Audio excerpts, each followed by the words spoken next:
প্রথমবারের মতো বাংলাদেশ সফরে ঢাকা আসছেন কাতারের আমির Sheikh Tamim bin Hamad Al Thani. আগামী 22 এপ্রিল সোমবার তিনি বাংলাদেশে আসছেন। কূটনৈতিক সূত্রে জানা গেছে, কাতারের আমিরের এই সফরে 10টি চুক্তি এবং সমঝোতা স্মারক সই হবে।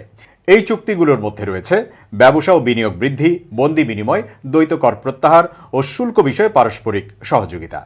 সমঝোতা স্মারকের মধ্যে রয়েছে বাংলাদেশ থেকে কাতারের জনশক্তি রপ্তানি, ধর্মীয় বিষয়ে সহযোগিতা, বন্দর ব্যবস্থাপনায় কাতারের প্রতিষ্ঠান মাওয়ানির যুক্ত হওয়া, উচ্চশিক্ষায় সহযোগিতা ও কূটনীতিকদের প্রশিক্ষণ।